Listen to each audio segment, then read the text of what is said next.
Nós falamos em outro vídeo sobre o processo de impeachment do governo Collor. E hoje iremos falar como foi esse governo, quais foram os principais desdobramentos. Em 1989, tivemos a primeira eleição direta,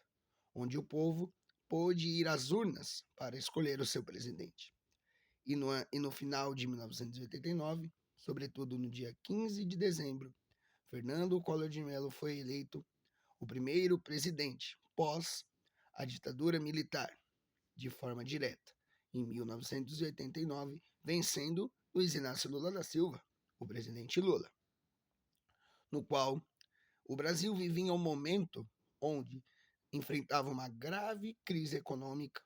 com a alta dos preços e a população entrando em desespero, com as altas taxas de inflação, chegando a quase 1000%. Assim, o nosso presidente tomou medidas extremamente drásticas, no qual,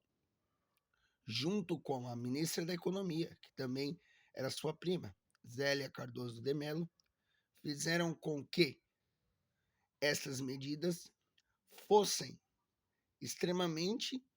desastrosas, no qual eles afirmavam que deveriam ser feitos o congelamento de preços e o congelamento das cadernetas de poupança, para que pudesse fazer com que a economia girasse menos e que diminuísse as taxas da inflação, no qual esta alternativa fez com que pequenos empresários, fez com que pessoas que haviam vendido imóveis, que haviam vendido casas, que haviam vendido carros e que colocaram todo esse dinheiro na caderneta de poupança, não pudessem retirar, pois todo esse dinheiro estava bloqueado, onde a pessoa que havia investido poderia retirar esta quantia depois de 18 meses. Assim, muitos proprietários de pequenas propriedades, de pequenos comércios, quebraram. E, por conta disso, pessoas, no momento de desespero, chegaram até se suicidar. Sendo que Zélia Cardoso de Mello, a ministra da Economia, questionada pela mídia, questionada por especialistas, afirmava que isto deveria continuar e que a inflação iria diminuir. Mas ela estava extremamente pressionada, inclusive o atual presidente, no qual, por conta desta pressão que eles estavam sofrendo, ela foi substituída por um outro ministro. E este ministro afirmou que iria continuar com esta política, com a política do congelamento. Mas a inflação chegava a altos níveis e os preços só aumentavam, aumentando todos os dias, no qual muitas pessoas iam aos supermercados durante longos períodos de fila em busca de uma baixa de preços, pois o preço poderia variar tanto na segunda, tanto na terça, ou seja, a semana inteira. Assim, com uma política considerada extremamente negativa para a população,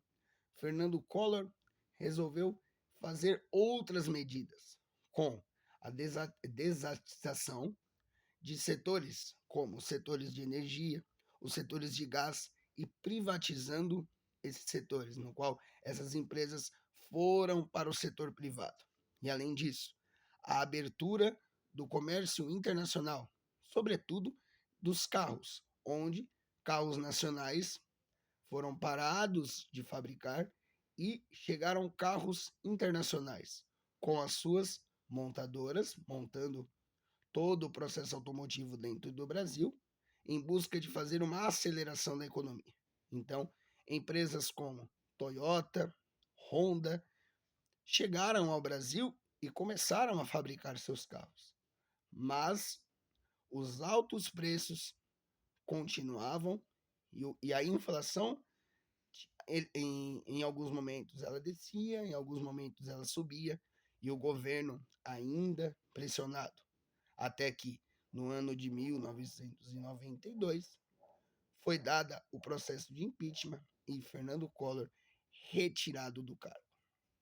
Foi um governo que era considerado um governo de esperança,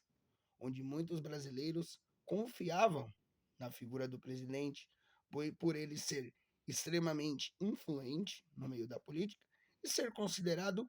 uma pessoa nova, tanto na sua faixa etária, ser um político jovem, e também por não ser daqueles considerados os mesmos. Mas a sua política, considerada desastrosa, fizeram com que o Brasil entrasse em colapso